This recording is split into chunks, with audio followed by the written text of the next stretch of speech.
эч нерсе келбейт. Адам болуңчу биринчи мадыра баш. Менин көңүлүмдө калтырган. Уникалдуулук жок болсо, дароо утулуш бересиңер. Эмне үчүн сен атеңдин колдоосун сезбейсиң?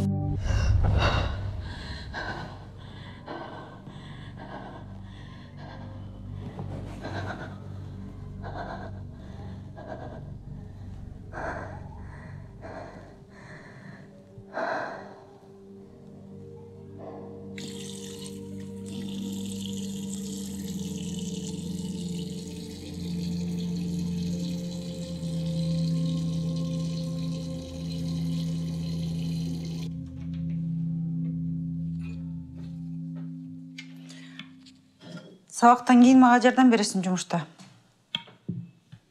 Мен каникулдамын. Айттым эле го. Анда ого бетер жакшы. Мага көбүрөөк убактың болот. Бош эмесмин. Машыгым. Машыгып? Каяка? Дебаттык турнир.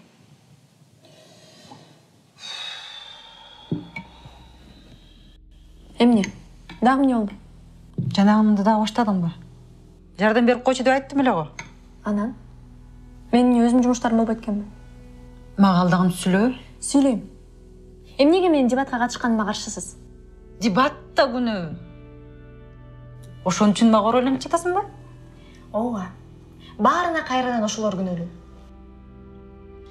Жөн гана жардам берип койчу деп айттым эле го. Сен мага концерт коюп баштадың. Алдабаңыз, апа. Кеп анда эле эмес да. Ар дайым дебат жөнүндө сөз башталганда сиз үшкөрүнүп, жанагыңды дагы баштадыңбы дейсиз. Бул жерде концертти сиз коюп жатасыз. Карасаң муну. Ооба. Ооба. Мага сенин дебатка барганың жакпайт. Болбогон неме үчүн убактыңды коротуп жүрөсүң. Эмнеге сизге жакпаган нерсе дайым эле болбогон? Анткени ал жерден бир түзүк нерсени үйрөтпөйт. Эч пайдасы жок. Сен ал жерде жоопкерчиликтен качуу үчүн эле жүрөсүң. Биздин кафеге бир басып келбейсиң. Болбосо эч ак эле жумушка орноштуруп коймокмун. Кафеге кирсең, башкаруучусу болуп, анан директор болуп, эч камсанабай жашамаксың. А жок. Сен эң акылдуусуң да. Жалган. Не дейсиң? Жалган дейм. Эмне үчүн бул жалган? Төгүндөөнүн убакты келди. Демек, дебатта каршылаштын аргументин жокко чыгаруу төгүндөө болот. Бирок ал кадимки жашоодо да иштейт. Төгүндөө аргументтин негизги суроолорунан эле курулат. Эмнеге бул чындык, эмнеге бул маанилүү, эмнеге бул нерсе биздин атаандаштарыбыздыкынан да маанилүү. Бир гана айырмасы бар. Мен апамдын сөзүн төгүндөөнү каалайм. Эми суроолорду тескерисинче бериш керек. Биринчиси, эмне үчүн атаандашымдын сөздөрү жалган? Айтып жатасыз го? Директор болсом эч сарсанасы жок жашамакмын деп. Бул жалган. Анткени менде бул жумушка керектүү билимим жок. Анын үстүнө миңдеген каталарды кетирип, мындай чоң орунга жетпей эле калышы мүмкүн. А сиз мен эртең эле директор болуп калчудай сүйлөйсүз. Анткени бул эч ак эле чечилген маселе. Демек, бул чечилген маселе. Апам бул нерсе чынында болоорун далилдеди. Демек, башка жол менен кетиш керек. Эмнеге бул маанилүү эмес деген суроого жооп бериш керек. Директор болот экен анан?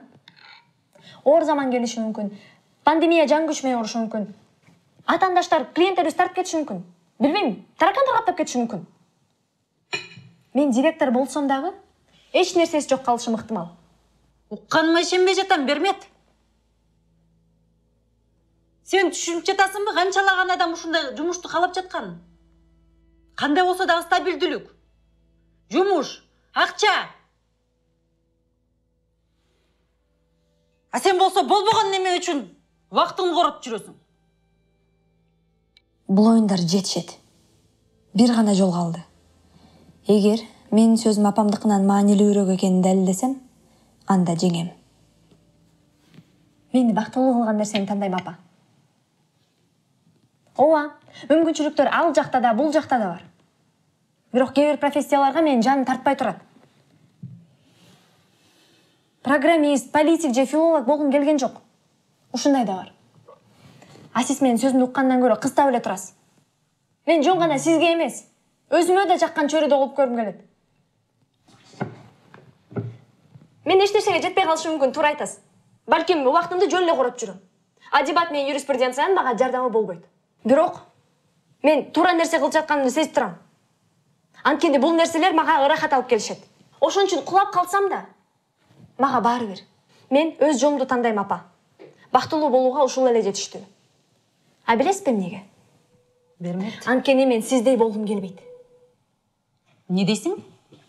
Бермет. Бермет.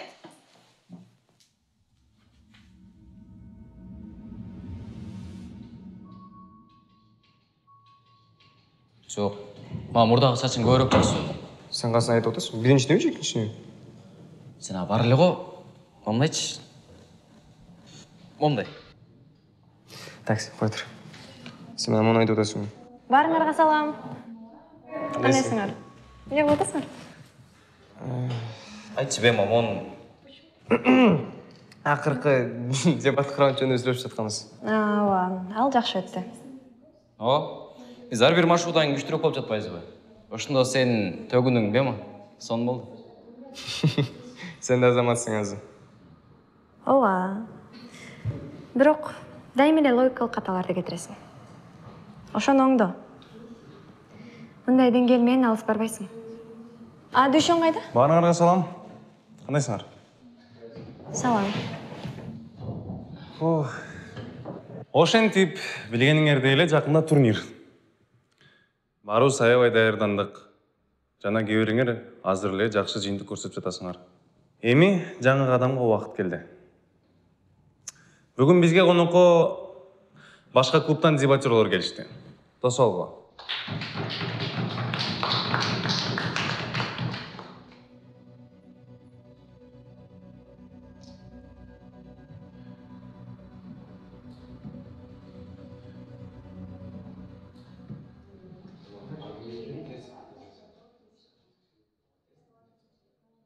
Нерселер бул колдоо, сүйүү, нетик сезимдер, чынбы? Анан кийин деген ушул нерселерден биз уникалдуулугун көрсөтүш керек да.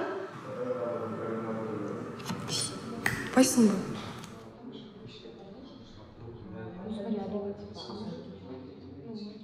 Биринчи болуп, биринчи өкмөттүн башчысы чакырылат. Сиздин убактыңыз 7 мүнөт. Ийгилик.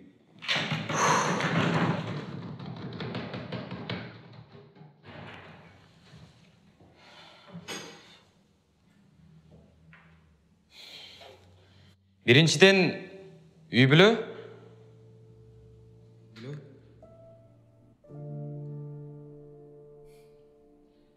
Үй бүлө деген бул сон. Ал адамдарга ар кандай жакшы нерселерди берет. Мына меникине сыяктуу. Үй бүлөң менен сен өзүңдү жалгыз сезбейсиң. Эгерде колуңа бир нерсе келбей жатса, үй бүлөң дайыма жаныңда болот. Алар сен жоңганда жакшы көрүшөт. Жана артынан эчтеке сурашпайт. А сен ушундай ар кандай кыйын кырдаалдарда колдоп турган адамдарды башка кайдан табасың? Карьера эч качан стабилдүү болбойт. Ал эми үй бүлө дайым боло турган нерсе. Ошондуктан урматтуу сот, добушуңузду бизге бериңиз. Чоң рахмат. Кайтарым сөзгө биринчи оппозициянын башчысы чакырылат. Сиздин убактыңыз 7 мүнөт. Ийгилик.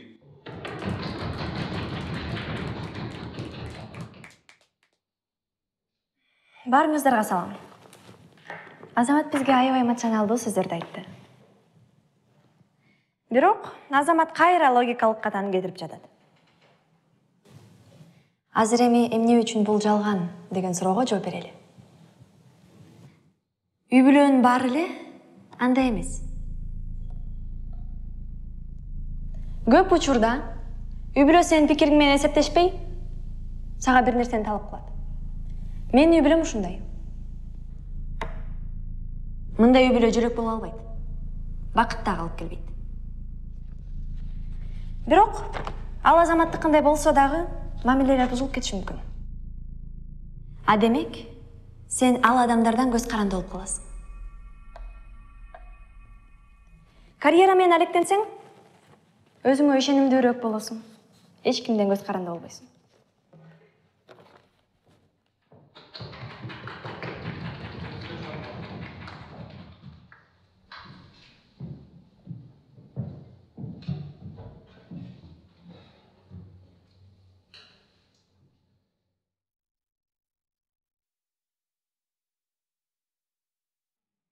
үй бүлөнү тандаш керек. Анткени алар сага натыйжалуу болгонго жардам беришет. Анын ичинен карьерадан дагы. Өзүң жалгыз болгондон көрө үй бүлөң менен болсо көбүрөөк натыйжага жетишесиң. Анткени алар сенин психикалык абалыңды туруктуу кылып калмап турушат. Анын үстүнөн ар бир үй бүлө жумуш караган уникалдуу келет.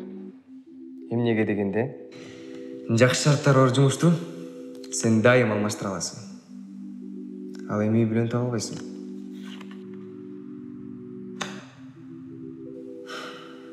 Акыры биринчи столдогулар үй бүлө деген сөзүн чечмелешин туура эмес беришти.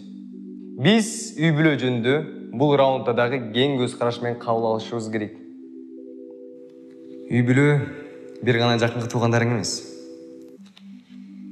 Өзүңдү жаныңда ыңгайлуу сезген адамдар дагы үй бүлө боло алат. Силер билесиңер. Мен калп айткан жерим жок. Үй бүлөнү үйдөн сырткарда тапсаң болот. Мисалы, жумуштан, окуудан. Демек, бул түгөнгүс ресурс.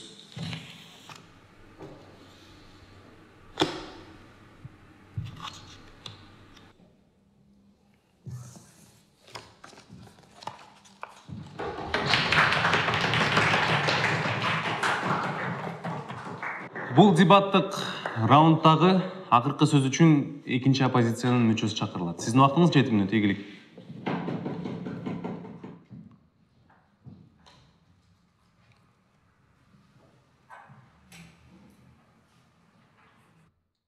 Макул. Жок дегенде бүгүн бирөөбүз чынында дебаттайлы. Дебаттын катышуучулары сонун окуяларды айтып беришти. Мен ыйлап жиберейин дедим. Менин үй бүлөм аябай жаман. Менин үй бүлөм аябай жакшы. Силер менин үй бүлөмсүңөр.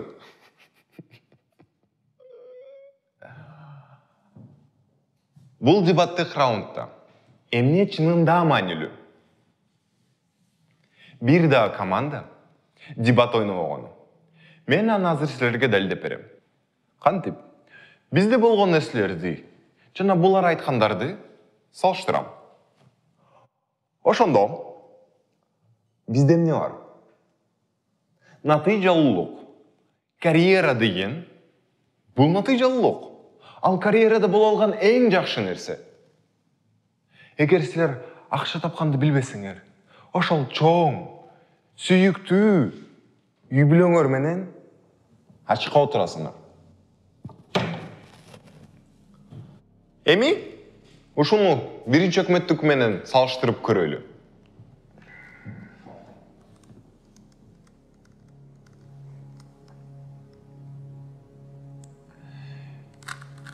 Биринчи өкмөттүн сөзү боюнча үй бүлө колдоо көрсөтүп, бир нерсеге тиешелик сезим берет. Эми ушул бир нерсеге тиешелик сезим каяка алып келет?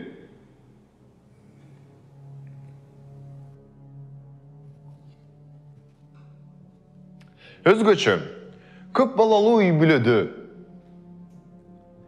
өзүңдү жоготуп алуу, башкалардын караанында калуу өтө оңой. Бара-бара алар өзү ким экенин, эмне үчүн жашап жатышканын түшүнө алышпайт.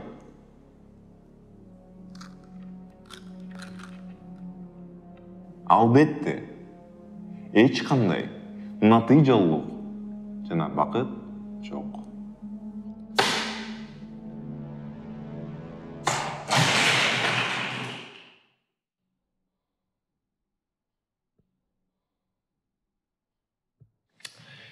Биринчи оппозицияда эмне бар?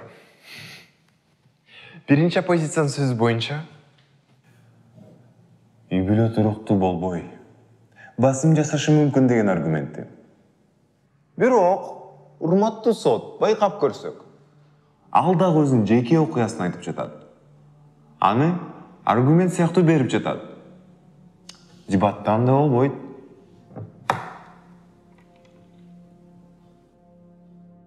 Анын үстүнөн биздин аргументтер маанилүүрөөк. Анткени биз түшүндүрүп жатабыз. Ар бир үй бүлө Жакшысы дагы сага бийликтерге жетүүгө тоскоол болот. Сен аларга убакыт бөлүшүң керек. Бактылуумун деп ойлоп, алдыга умтулбай каласың. Үй бүлөлүк бакыт сезими амбицияларды өлтүрөт.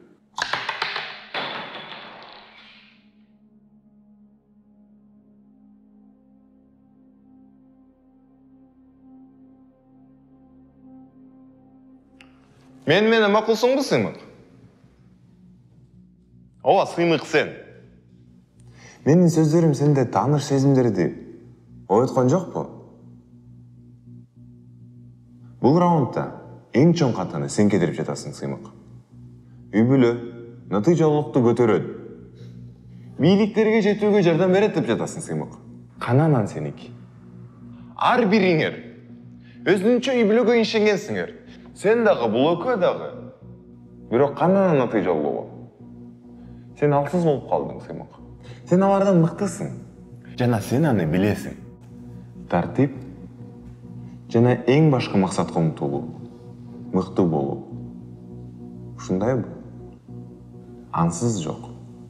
Өзүңдү адам деп санала. Бирок сен унутуп баштадың. Жумшарып калдың. Да кошо досторуң сыяктуу.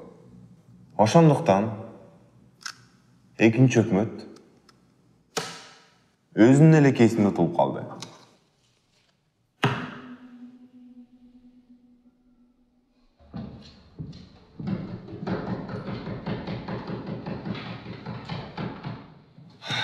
Кызыктуу дебаттык раунд үчүн баарыңарга чоң рахмат. Мен орундарды жарыялоого даярмын. 4-нчү орунду биринчи өкмөт ээлейт. 3-нчү орунду биринчи оппозиция ээлейт. 2-нчи орунду экинчи өкмөт алат. Жана 1-нчи орунду экинчи оппозиция ээлейт. Келгиле, эми ар бир командага жакшылап токтолуп, алсыз жерлерин табып чыгалы, Туура эмес. Кечиресиң? Туура эмес деми.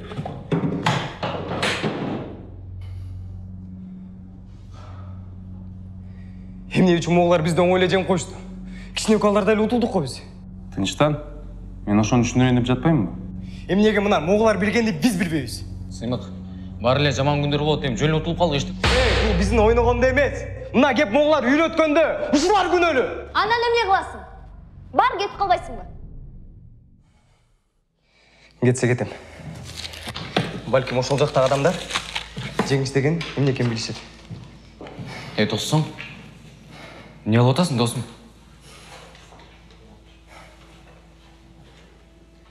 Мен антип атабы.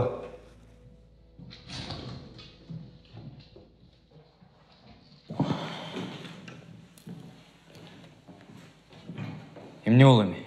Кантип ушундай кабарды? Эми эмне болот? Кетерсиң каалаган жерге. Дема, кантип сүйлөчү? Сүйлөсөм эмне болот экен? Деги сага эмне болду? Эмне болду? Сен көрдүңбү Сыймык эмне кылганын?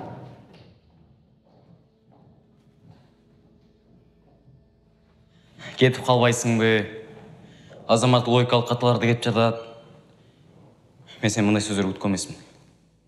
Азамат кайдагыны сүйлөбөчү. Сыймык бизди таштап кетти. Эмне түшүнбөй жатасыңбы ошону? Мен өзүмдү кантип алып жүрүшүм керек эле? Сыймык бул жерден издеген тапкан жок. Балким мен адашкандырмын. Кайрадан.